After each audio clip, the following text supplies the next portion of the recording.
Thank you to Mr. Dolby for having me, and to all of you guys, thanks for being here. Before we start to talk about Atonement, I'm 19 years old. I'm currently living in Indianapolis, Indiana. I started playing music when I was 7, and I started writing music when I was 14. And the reason I started is because I heard the score for the film The Imitation Game, composed by Alexandre Desplat. And that really got me hooked on film composing. I do this thing called Behind the Score, where I essentially dive into a multitude of different kinds of film scores to analyze the way that composers do what they do. And that's all in an effort to just sort of gain knowledge from different composers and sort of start to put the puzzle pieces together to bring into your own music. So today we're gonna be taking a look at an unbelievable score and also an unbelievable film. So the first thing that I wanna talk about is, what is this film genuinely about? Because the musical elements are taken from those themes. Atonement is really all about perspective. It's about guilt. It's about social class. It's about lost innocence. It's about how our decisions in life can sort of affect things in the long term, and those unintended effects that can have on our lives. And it's also about our sort of unchangeable past, which goes hand in hand with that. And if you guys are familiar with the specific author of Atonement, because the film was taken from a book, that author is constantly moving between these various themes within his work, including the book On Cecil Beach, which was also translated into a film. So I think the most important thing to talk about right now is perspective. So the whole film is told from Brioni's perspective as an older woman. So when the film first opens and we get that typewriter sound, the first thing we know is that the film is being written by her, not by the director, not by anything else. It's being told from her perspective. So if we just go ahead, and I'm just going to share my screen really quick, and we're going to check out the first few seconds of the film.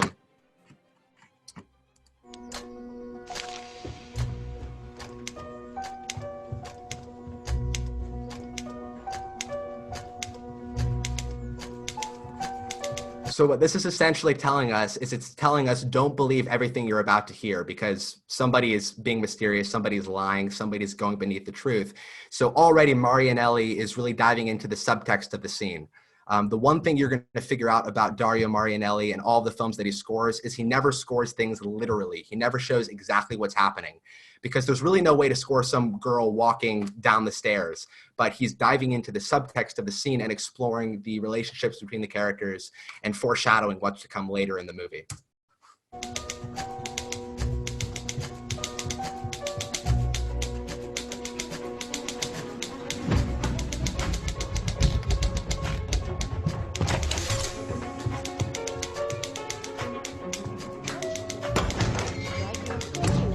Alrighty, so that's just a little bit of the first scene.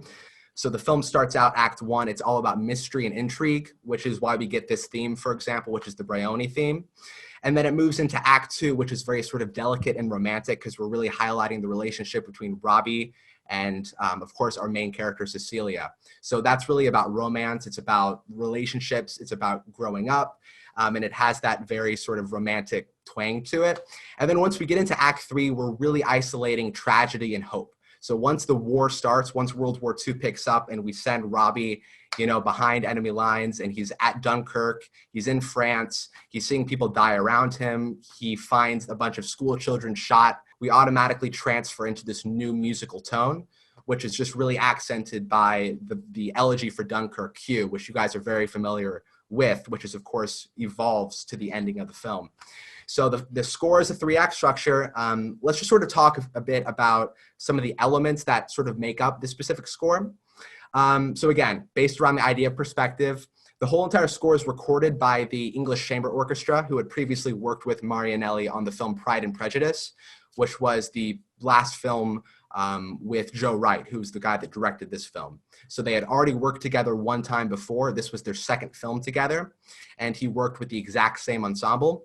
I'm sure you guys are familiar with the difference between a symphony orchestra and a chamber orchestra, but just to sort of go over that, a chamber orchestra is much smaller. There's less musicians, which means it has a much more intimate personal sound. So the whole entire film, if you go through and you listen to the score, everything is very focused. There's a lot of attention on every instrument, and you can definitely pick that up.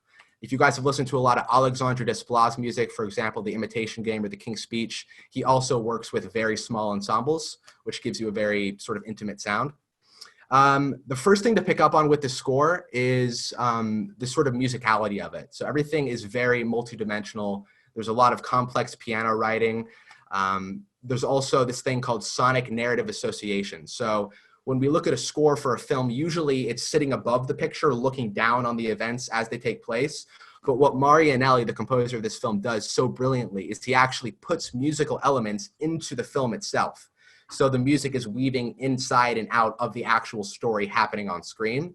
So for example, we have the typewriter, which was the most famous thing when this film first came out. The typewriter is used as a musical device throughout the score. And we see the characters typing away, and it's actually used as a percussion instrument within the music. There's another thing where at the ending of the film, when Cecilia dies because of the water that comes down into the station when it gets bombed, we actually hear a harmonica actually playing, and that's actually within the score itself.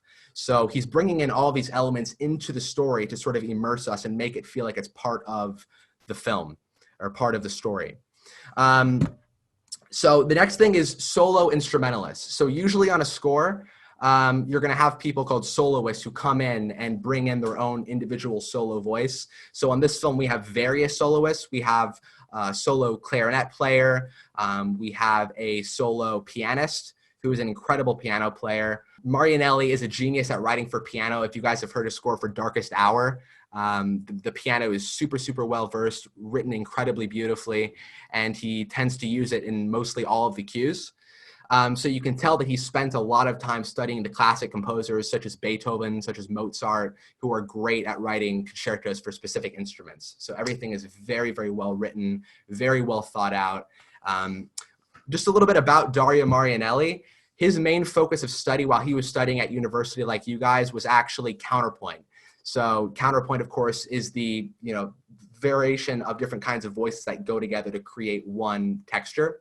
So if you go back to Bach, if you go back to all of the early 15th century, 16th century music, counterpoint is one of those things that is very, very complicated, and Marianelli has it down brilliantly. There's a select few of other composers that know how to do it properly. One of them is John Williams. One of them is Alan Silvestri. Marianelli does it extremely well, which is why when you're listening to Atonement, you'll notice that there's tons of individual lines weaving in and out of each other. For example, at the beginning, we have the triplet piano figure, which if I just bring up a piano, I don't think I'm sharing my screen anymore. Can you guys hear this? You guys can hear it. So when he brings it first in, we have this triplet figure. And then we, of course, have the theme. And then he brings in all of these short strings. So if you go into Cubase, we can hear all these varying staccato lines.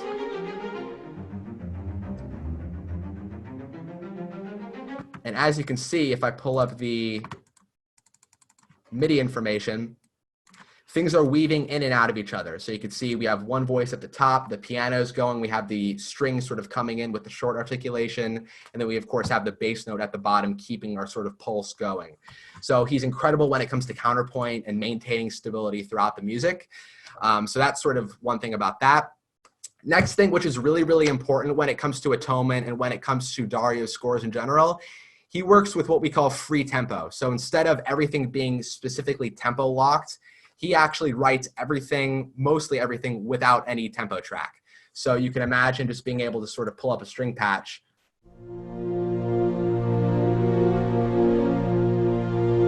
Instead of having a machine gun in your ear the whole time, he actually gets rid of that and uses streamers when he's recording live to hit all of the points in the film.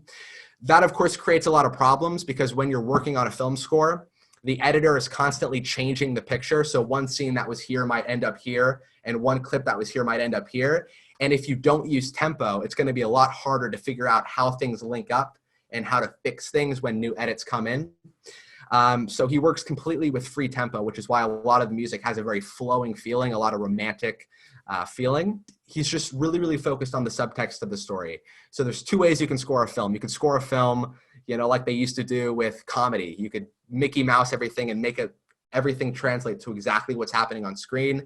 but that ends up becoming pretty boring pretty quickly. Or you could do what Dario does, which is, again, dive into the characters, dive into the story, and try your best to musically accent that and show the relationships, show the feelings that the characters are feeling through the sort of musical subtext. So next thing I want to discuss the themes in Atonement. There's 6 main musical elements that are repeated throughout the movie that are sort of developed throughout the movie. The first one is, of course, the Brioni theme, which I'll just sort of play that on piano. So here it is. And I'll mute my...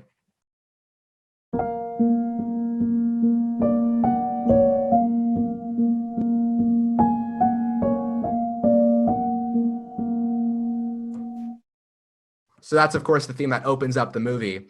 The first thing that you'll notice is it's very mysterious, and there's a really, really great reason why.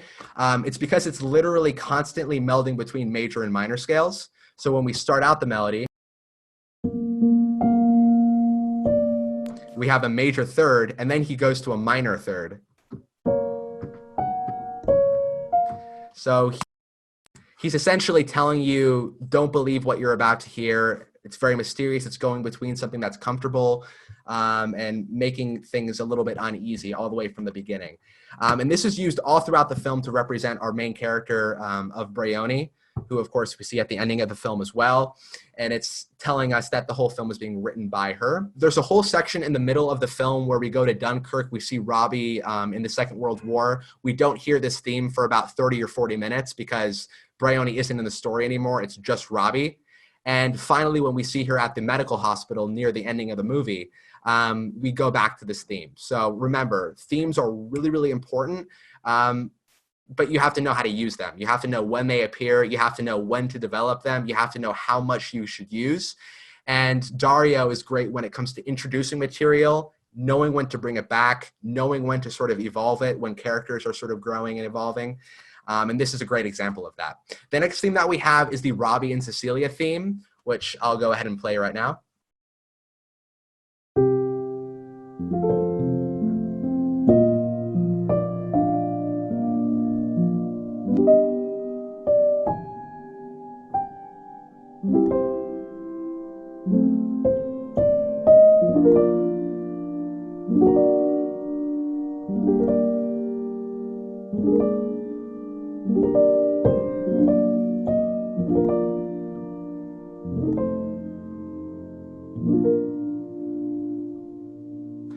So it's very sort of beautiful and romantic. If you guys are interested in the harmony for that, we start out on a F7 chord, and we go to a B flat major, and then to a G major, and then to a C major, and then we have an F sharp diminished, and then we just rise up the scale and then come back down again. So again, it's very romantic. It's very reminiscent of a lot of great romantic composers like, you know, Brahms and all that kind of stuff, going back to Marianelli's musical education, studying that kind of music. So he's bringing a lot of its inspirations musically into the score. The next one is the Robbie and Cecilia tragedy theme. So this is, of course, happening whenever there's something sad going on between the two characters. One example of this would be once World War II starts and Robbie and Cecilia meet each other again, and he has to go off to war. She wants him to stay. There's this very beautiful theme, and here it is.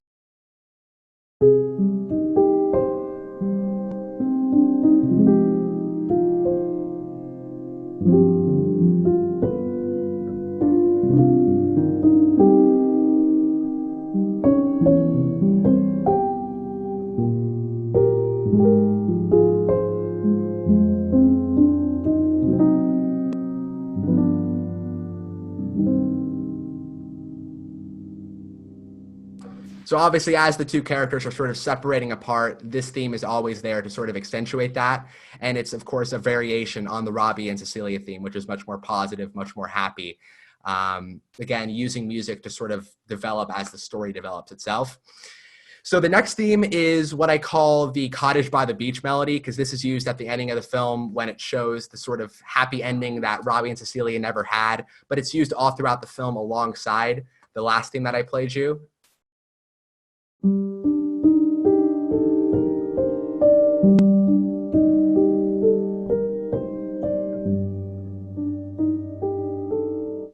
So the biggest thing about that is, of course, the minor sixth, which just creates a very saddened feeling.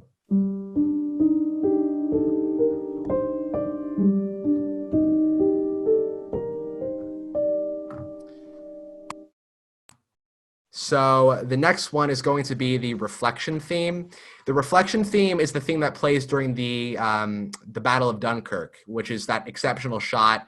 An interesting story about the Battle of Dunkirk scene. So essentially they ran out of money and they didn't have enough money to keep the set together for more than 2 days. So what they ended up doing is deciding to shoot the whole entire thing with one single shot. So the whole scene is in one single Steadicam shot on a camera car, and then the cameraman gets off the car and walks next to the horses, and then gets on another car which goes up the hill. He gets off, goes around all the soldiers singing, gets off again, walks back. And this was all performed with 2 takes, literally 2 takes. It's unbelievable. And the music is really the thing that brings it all together, because it's showing the tragedy of war. Here's a bunch of people who were torn from their houses, who were torn from their families, who are off dying and fighting for a war.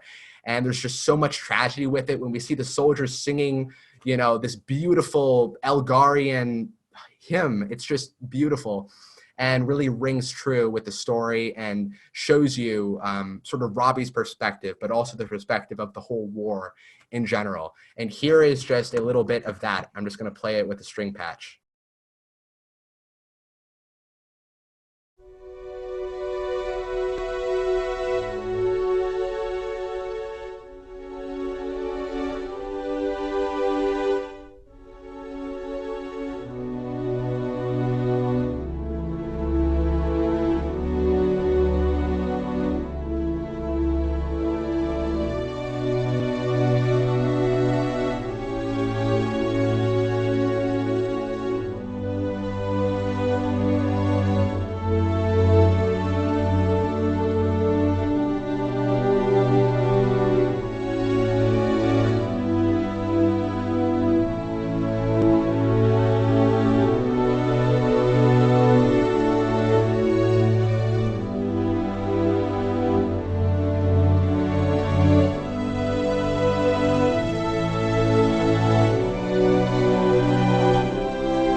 So there's the theme.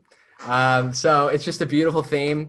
And I'll tell you the reason why it really rings so beautifully is it's because he's utilizing a technique that Sir Edward Elgar made really, really famous with a piece called Nimrod. You might know it from the film Dunkirk.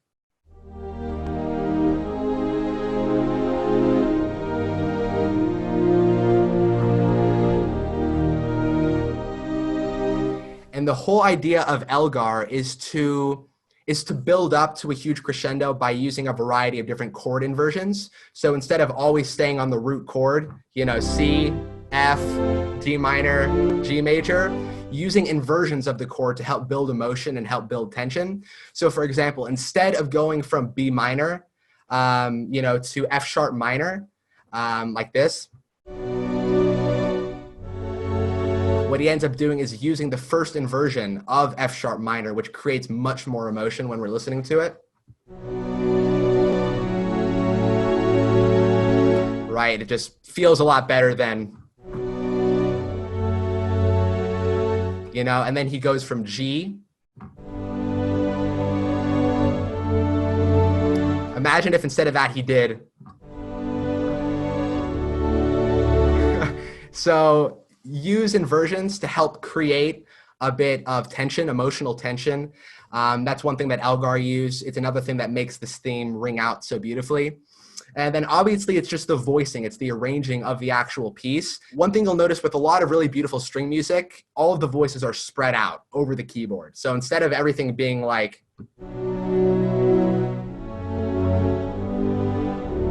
things are spread out to like this.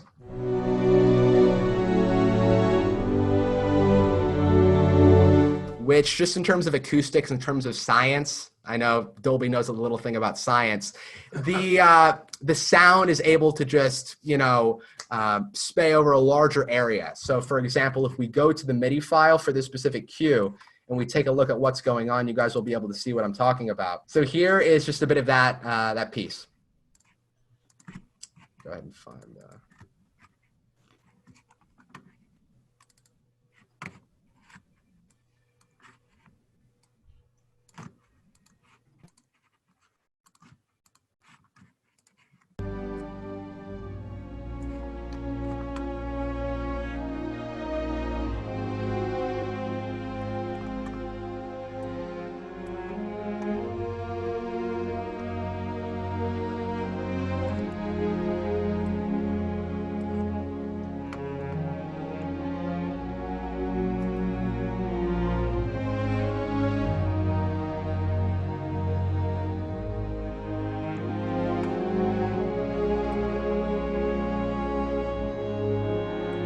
So notice how everything's about to rise up. The strings are rising.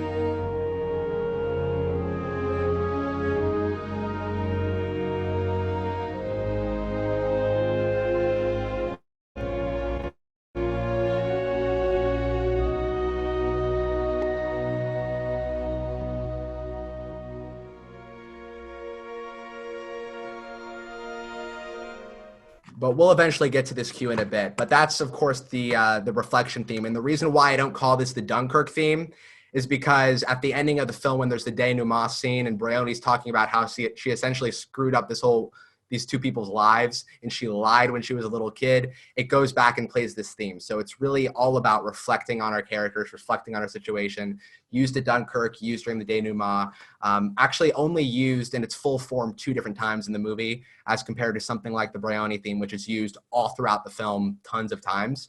So Marianelli saves it for the most important scenes, which is why it has the impact that it does. You know, it's like with Jaws, if you show the shark too much, it doesn't have the impact as if you only show it a couple times. Same thing with music. So the last theme is actually a very, very small theme. You might not even remember it. It's called the War theme. And Marianelli only uses it, I think, 3 or 4 times, if I remember. First time was when we actually cut to the war that's happening. It goes like this.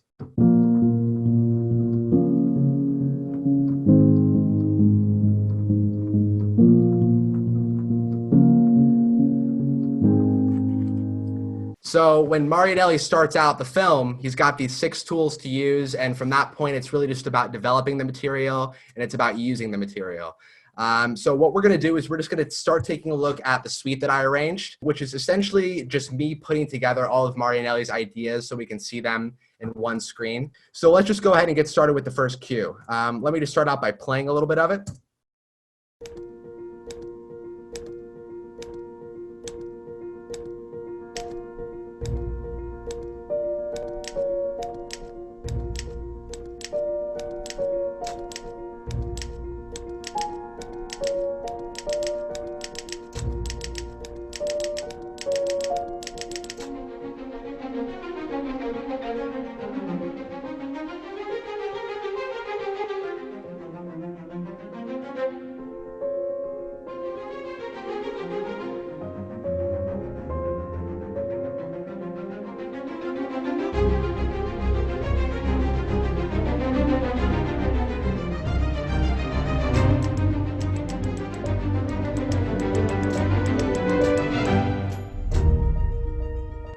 So there's a little bit of that. So again, there's a lot of stuff happening. This is the first scene in the film.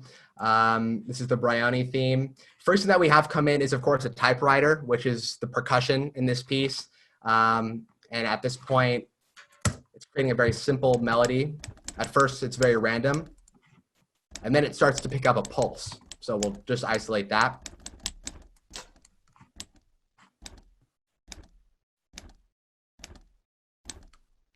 Right, we have a pulse that's picking up. And we add in another voice. Third one.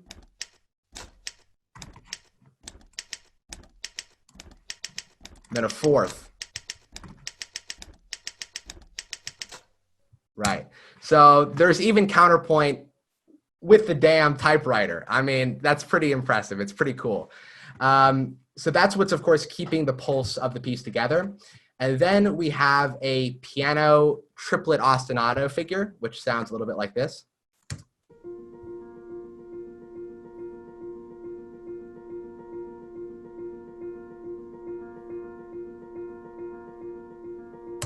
And then our melody comes in on top of that.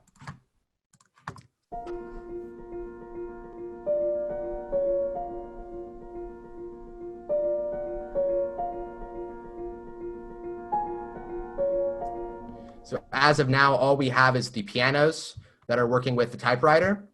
And then the next element that we have is, of course, a pizzicato bass, which sounds like this all by itself.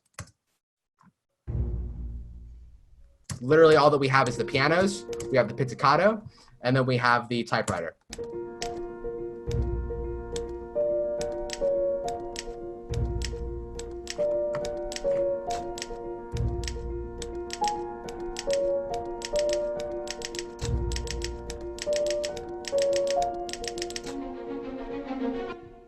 So, and then we start up the counterpoint. So we start bringing in individual string voices. So for example, we start out with these two here.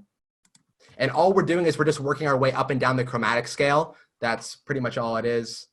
Or the minor scale with a bit of the chromatic aspect in there towards the seventh.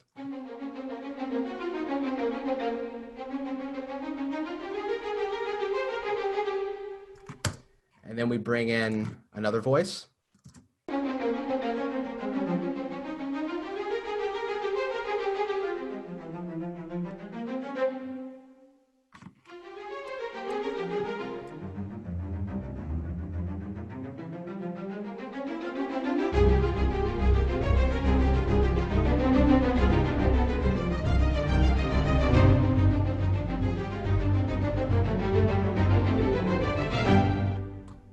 So literally all that's happening right now is a girl is walking down the stairs. So there's nothing hugely dramatic, but the music is telling us there's something dramatic.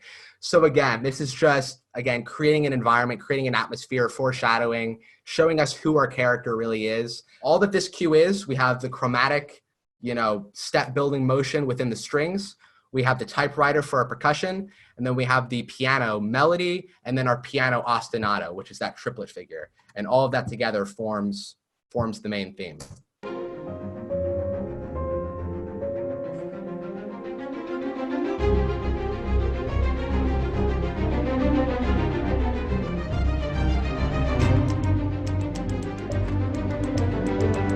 So we sort of have this thing with, we go to C minor.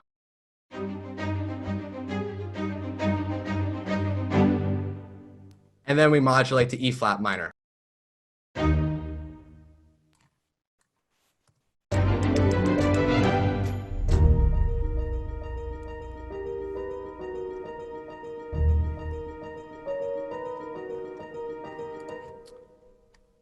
And the reason why I did it this way, why I put various pieces of music together that have the exact same theme, is because I wanted to show you how Marianelli varies the theme throughout the movie. So when he first brings it in, it's in the key of it's in the key of B flat, and then during the fountain scene he transfers it to the key of E flat with a harp as the main sort of motor, and then later in the film he transfers it again to A minor, and he keeps using it in different ways with different orchestration accompanying it. And there's a lot of piano action going on here as well, if we just take a second to listen.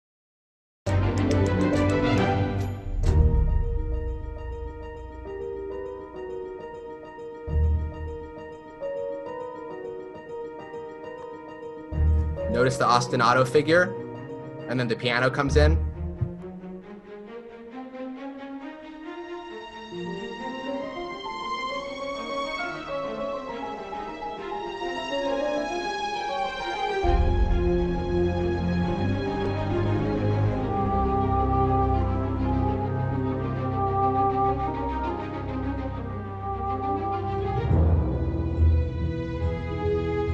So again, he's constantly weaving in and out of these different themes, and he's just slightly changing the orchestration so that in a way it just creates variation. So we're not getting bored of the same old arrangement.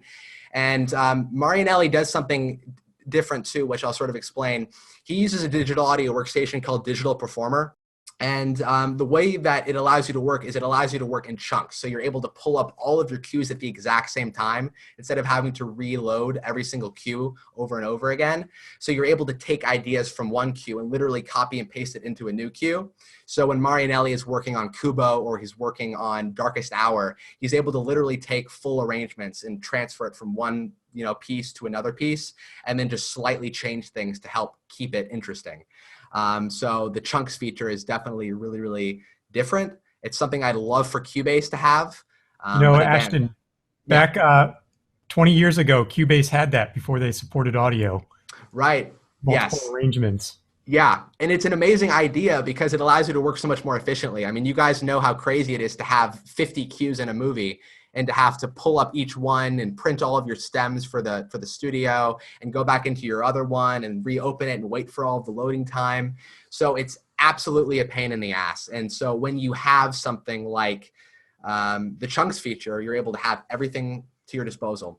And that's what allows him to create all these different arrangements of the same theme so quickly and so efficiently. So we're going to go ahead and go from this into the Robbie's note piece.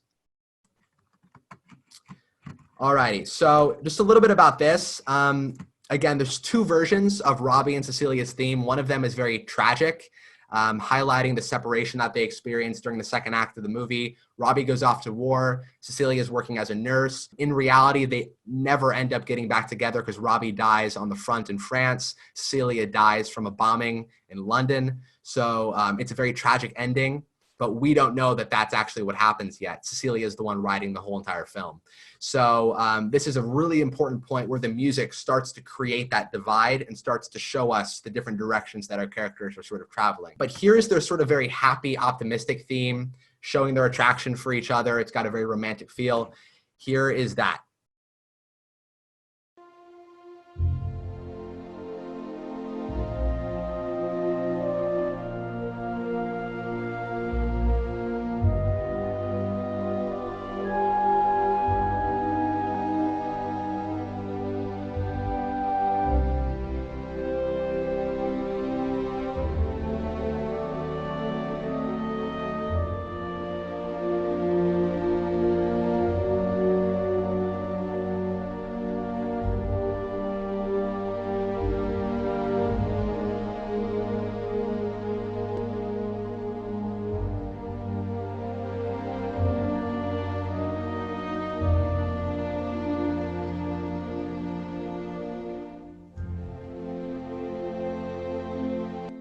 So there is that piece. So first of all, in terms of instrumentation, we are super, super simple on this piece. We're literally dealing with just a string ensemble and then a solo clarinet.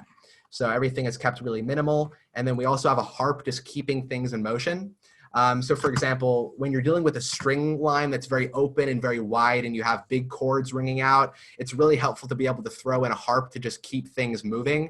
And that's exactly what he does. Without the harp, it would sound fine, but you would definitely notice that something wasn't there keeping things in motion.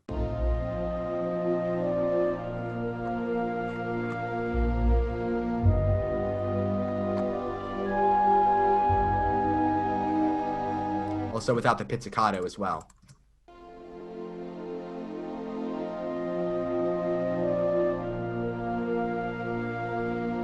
You can tell something is missing when you bring them in.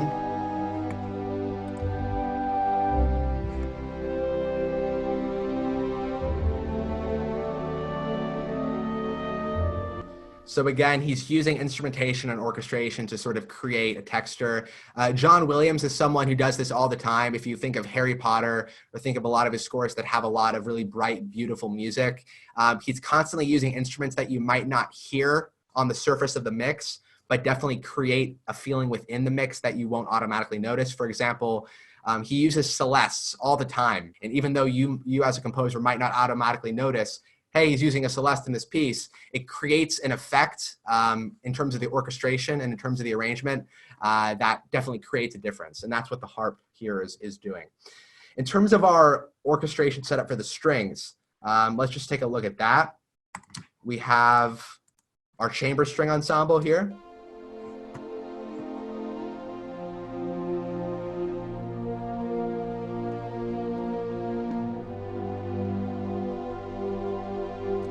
And then we have what we call the first chairs, which is sort of my way of bringing focus into the ensemble.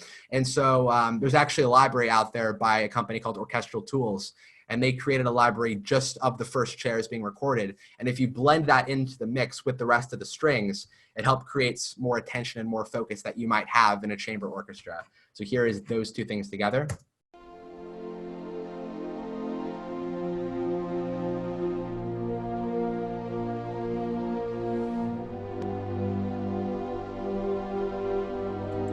just the first chairs.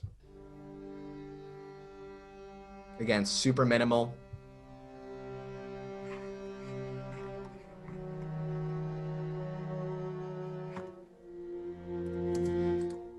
So again, this piece is really, really simple in terms of the orchestration. In terms of the harmony, again, we have a lot of suspension chords. We have a lot of sort of romantic bass chords based on great composers like Mahler and Brahms. You know, for example, we start out with a B sus4, you know, going into let's go take a look at the harmony here. So we start out with an F7, and then a B flat sus4. Then to a G major, which becomes our dominant of the key of C major. Diminished chord, and then we just go up and down the scale.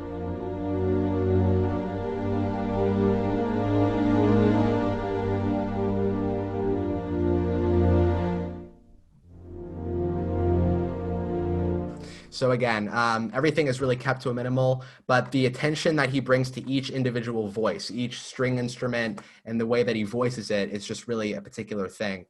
So let's listen to that piece one time, just looking at the MIDI information so you guys can see how the different voices are moving in and out of each other.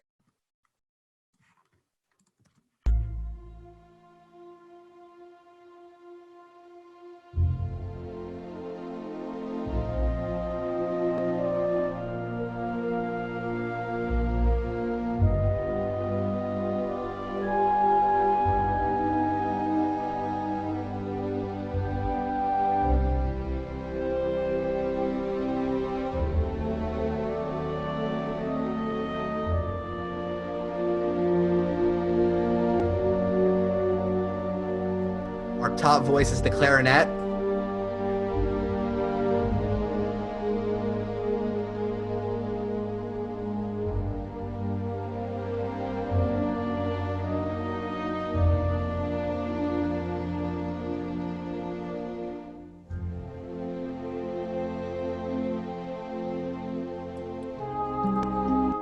So again, there is that. And then I just want to show you guys the MIDI information for that first cue that we took a look at. We didn't look at that with the MIDI yet. So here's just a little playthrough so you guys can see what's happening with all of the counterpoint and all of the voices together.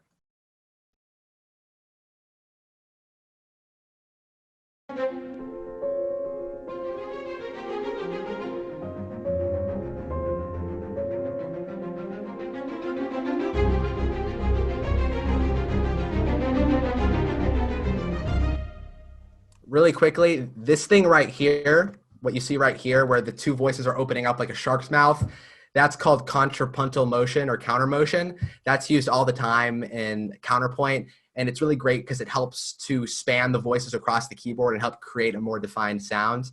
Rather than everything going in the same direction, you can see he constantly has things going in opposites, which again helps create depth in your guys' arrangements and in your pieces.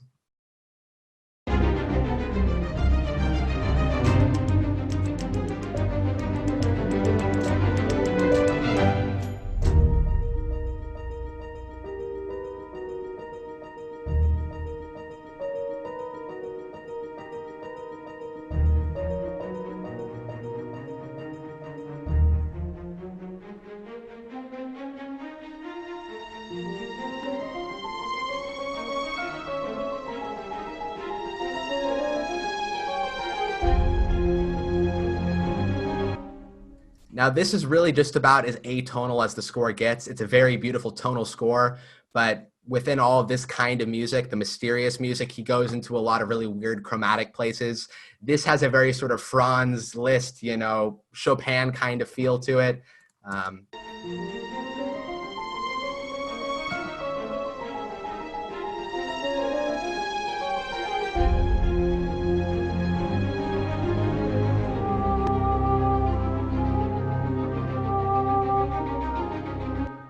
And right here where we have that bass line that goes da, da, da, da, that's essentially just a bass and a French horn doubled together within 2 octaves. So if you hear that again. And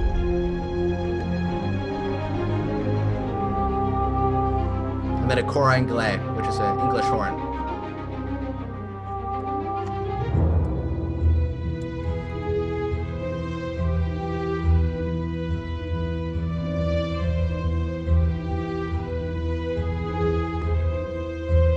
And again, here, Dario Marinelli's thinking, how do we keep things going without things getting bored? So what does he do? He brings in a staccato string ostinato here just to keep things moving.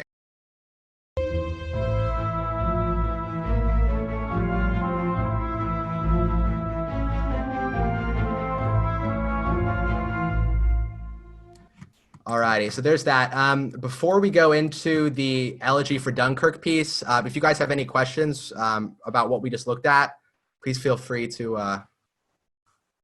Does anybody have any questions? Could you maybe go over a little bit some of the sound libraries used in this arrangement? Yeah, of course. So let's start with the strings.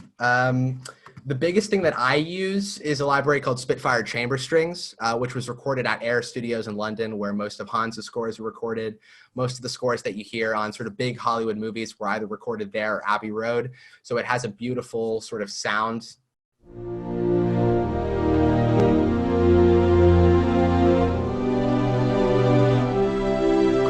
So it just has a really wide, beautiful, open sound to it.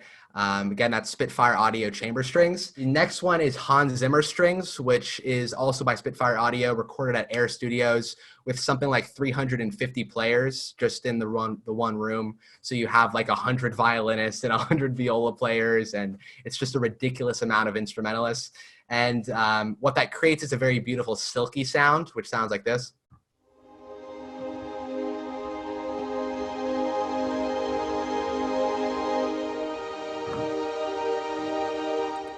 And that looks, it's got a very interesting UI. It looks like this. So right now we're playing the concertino, which is the mutes articulation.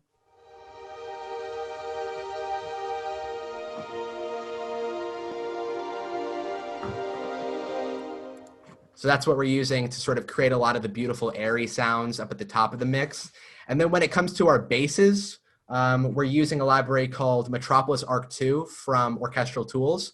This has a very sort of guttural, sort of intense low end, which sounds like this.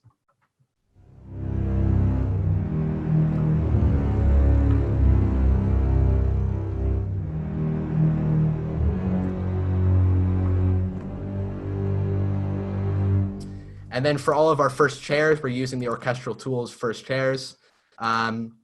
For all of our woodwinds, we're using the Orchestral Tools Berlin Woodwinds. Again, this is recorded at the Tilduk stage in Berlin, Germany, using players from the Berlin Philharmonic. The recording quality, Orchestral Tools, they're amazing people and they record great stuff. And then when it comes to brass, I'm also using Orchestral Tools Berlin Brass. It was recorded in the exact same room as Berlin Woodwinds, so they go really, really well together.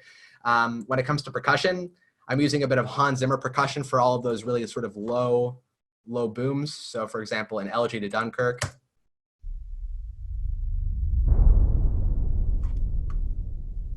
So just big boom sounds. It's a lot more noticeable sort of in like bigger orchestral music, video game music and stuff like that. And then there's this thing called a sub bass, which sits at the bottom of the mix that you won't really hear, but you feel. If all that you have is just a string bass at the bottom of your mix, it doesn't really create that big wide sound. So what you do is you just layer that with a sine wave from a synthesizer. This happens to be the Moog synthesizer.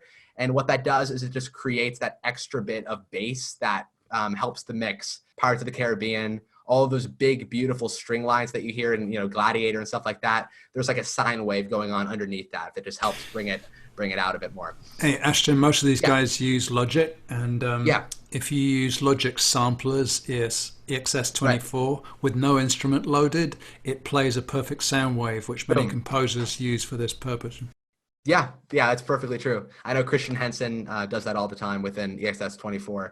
And honestly, like EXS24 has been around for 20 years and it's still one of the best samplers out there. And it comes free with Logic. It's really, really fun to program in. So that's pretty much it when it comes to that. The only other thing is the piano. And for the piano, I'm using Orchestral Tools. It's a piano. It sounds like this.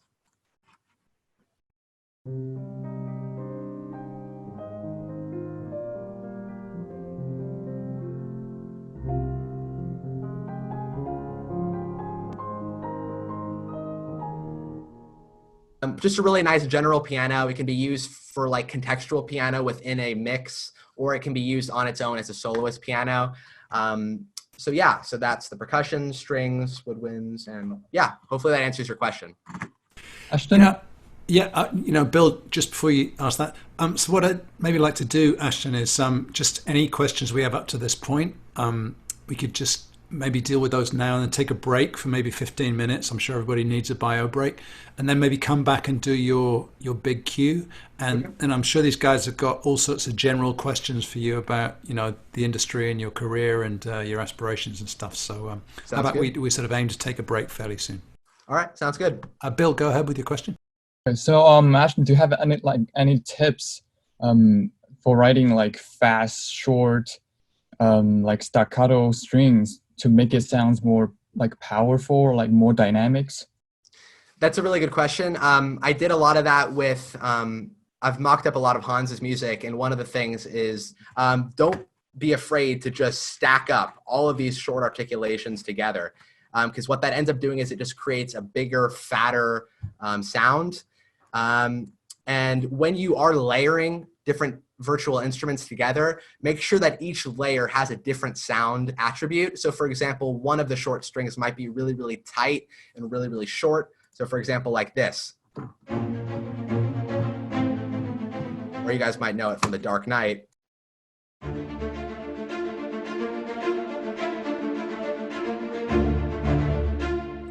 And then some of the shorts might be really beautiful and wide and might really work well for that.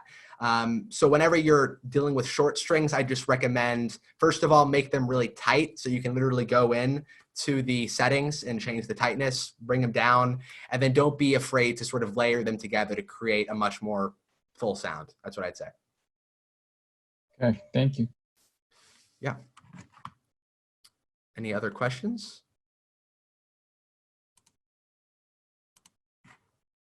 Yeah, Ashton, I have a small question about just the whole process for analyzing just in general. When you let's say when you start, you pick a film and you're determined to figure out every little tiny detail, really like with Atonement.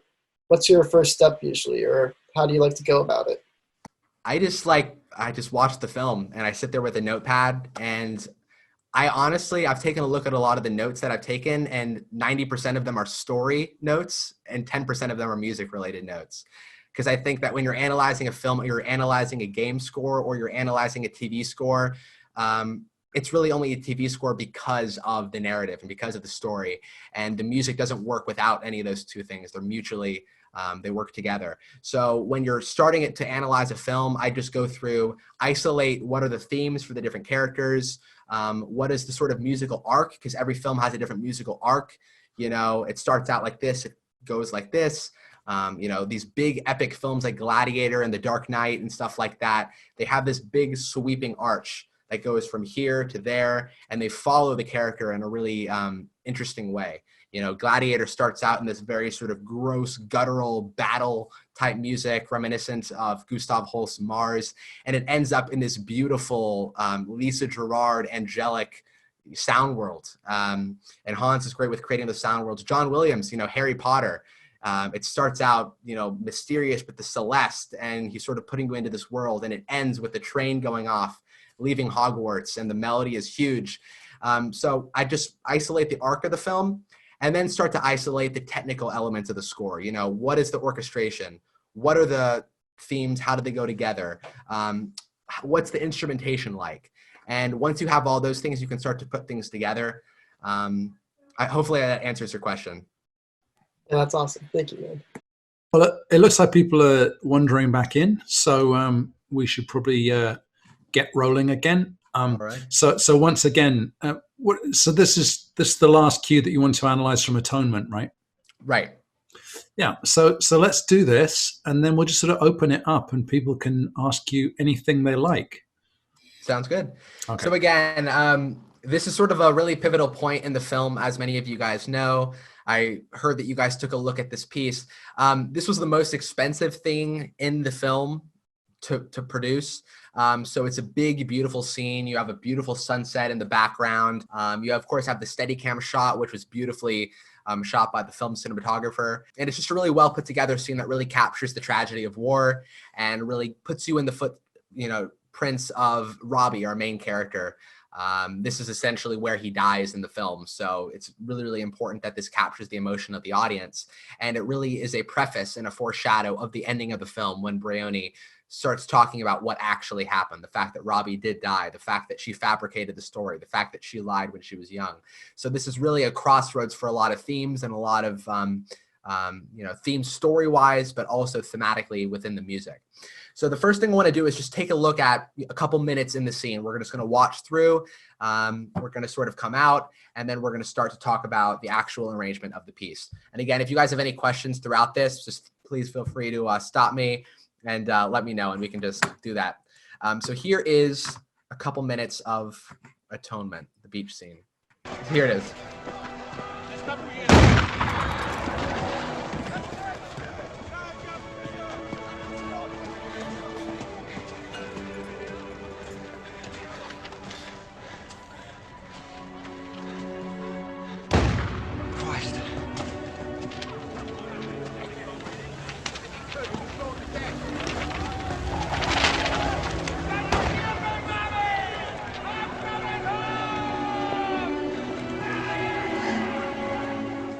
All right, so there is just a bit of the scene. So as you can see, it's just, I mean, it's one of the best scenes, I think, in cinema history, honestly. Certainly in terms of music, but also just in terms of filmmaking, it's exceptional. So let's dive into the music here. First of all, this specific cue, which is Elegy to Dunkirk, this actually starts out in B minor, but we're actually going to be taking a look at the variation of the cue used at the ending of the film, Denouement.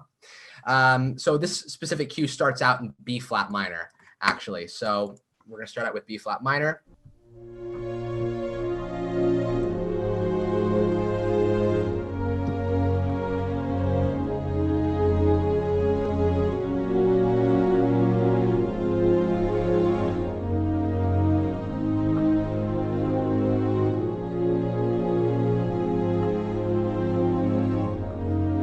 One of the things that I love is the modulation. So he changes from the key of B flat minor to the key of A minor. And in the film, this essentially happens when we cut from France, where we see how Robbie died, and then we cut to London, where we see how Cecilia died. So he literally copies the actual cut in the film to a key change. This is one of the things that he does really well in the film. The music feels like it's glue and working seamlessly with the picture. So let's take a look at, first and foremost, just the strings and the instrumentation of the cue.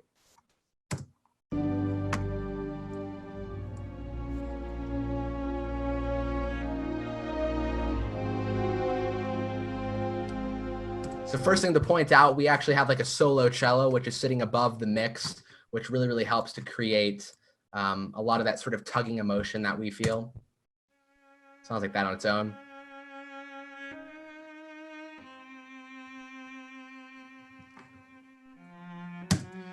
And an interesting fact about the cello in relation to this specific score, Dario Marianelli, before the film had finished production, went off to write this gigantic piece of music inspired by the book that he read.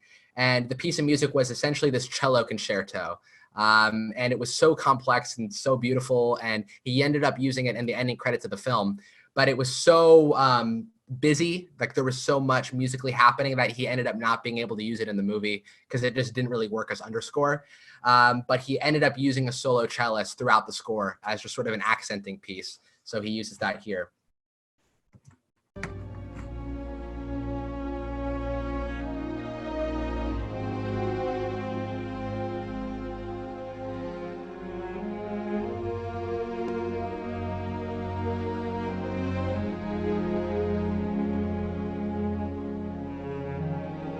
So you can see for this specific piece, Denouement, we're bringing in a brass section just to create a bit of warmth.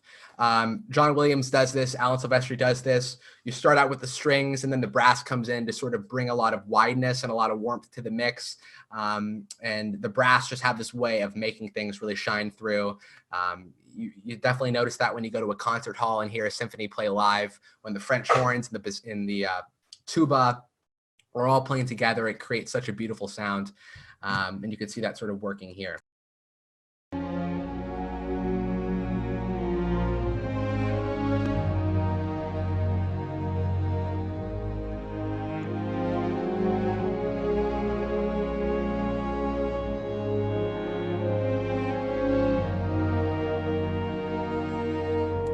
Next thing, we're bringing in our clarinet soloist, and the clarinet just sort of hangs over the mix. So it's not really following the melody. It's just sort of creating a bit of a emotional tug. As you can see, the clarinet hangs over a lot of the chord changes, which creates a really beautiful feeling. Here is that.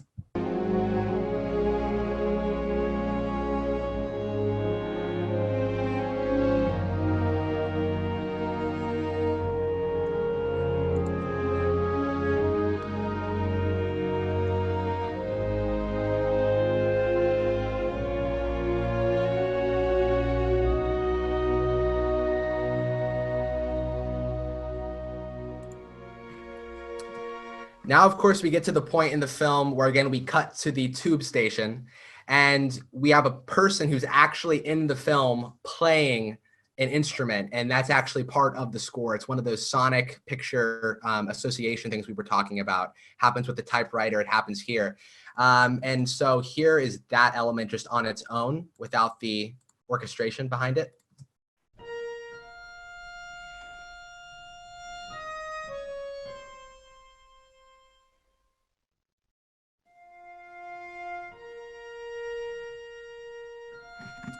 And interestingly enough, the first time we hear this theme or this specific instrument being played is when we cut to France in Act 2 of the film. Obviously, it's a very French, sounding instrument, and he ends up using that throughout the rest of the film, including in this scene as well. So here's that with the accompaniment.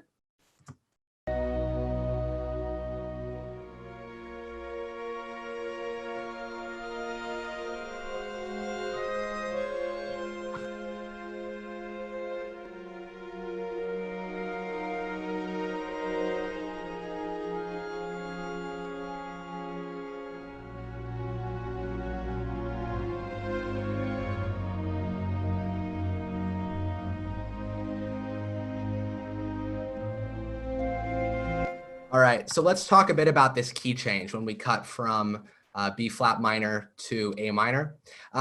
This is called a common note modulation. It's been called other things in textbooks, but I call it a common note modulation. It's essentially where you use a note and a chord to just sort of pivot to a new key. So for example, the chord we have going on here is a flat major. And so if we change that major third and we change that to a minor third, what do we get? A minor. So he essentially just does.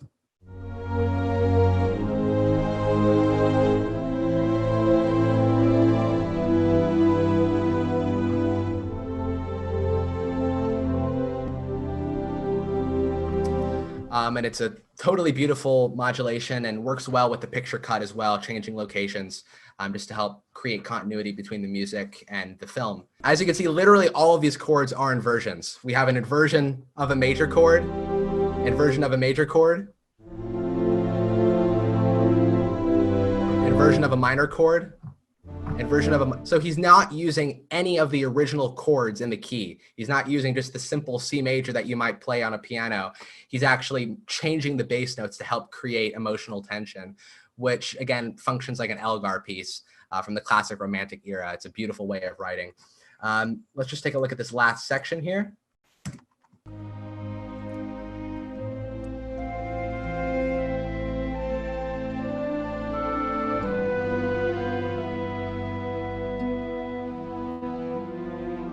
We've now added the harp to the mix.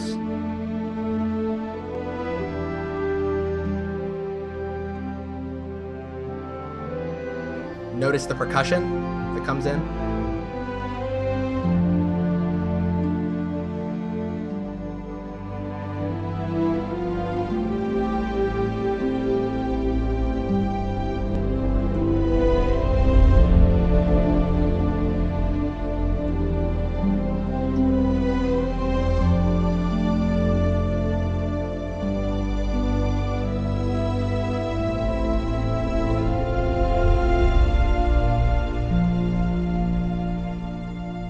So of course, when we get that big crescendo, that's when we see the water coming down the stairs. It's such an amazing shot.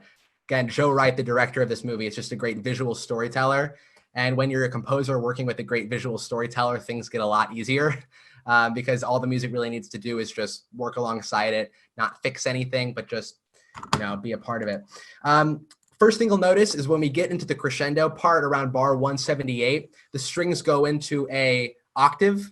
So instead of just playing, you know, within one octave, we bring more strings in, which creates just a bigger sound.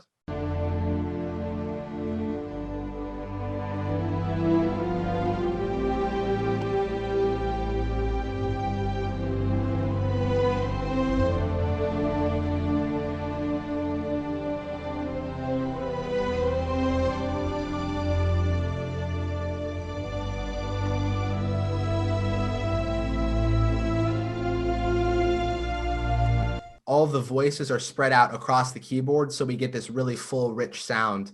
Let's take a look at the next section of instrumentation, the woodwinds, which are fairly simple, but they're really just adding a bit of accent on top of the strings. Let's listen to that on its own.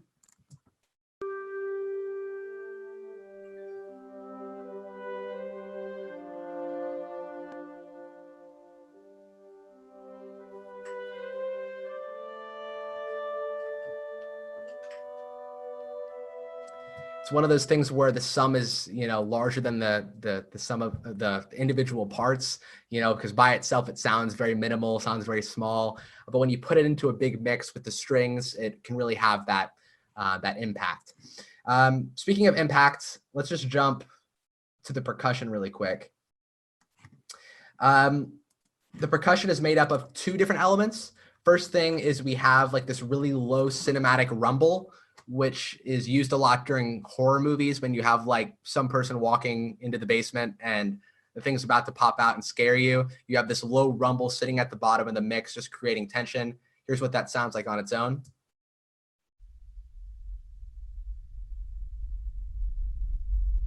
You almost can't hear it.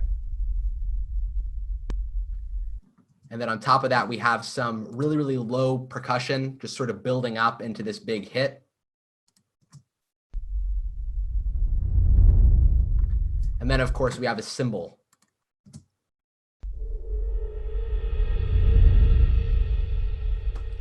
And when you equal that with the, you know, entrance of the brass section, you get this big, wide, beautiful sound, just really well orchestrated by Marianelli.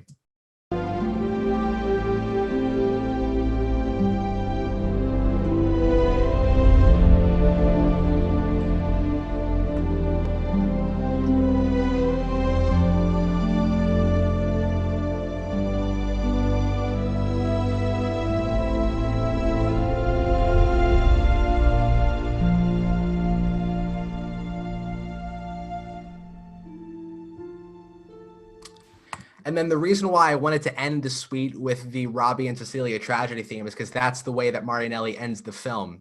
So we get to the end of this big, beautiful piece, Denouement, and instead of just ending the film right there and cutting to black, we cut to this very, very tragic sequence where we essentially see the happy ending that the two never had. You know, they're just dancing around on a beach, and you realize, oh my gosh, they never got to live the life they, like Brioni says, they so deserved and they so longed for. And this haunting theme is playing beneath it with the Robbie and Cecilia theme. Again, this is just the best example of musical storytelling I could think of. The Marianelli-Joe Wright relationship really helps to create a great storytelling device. Here's just that last section.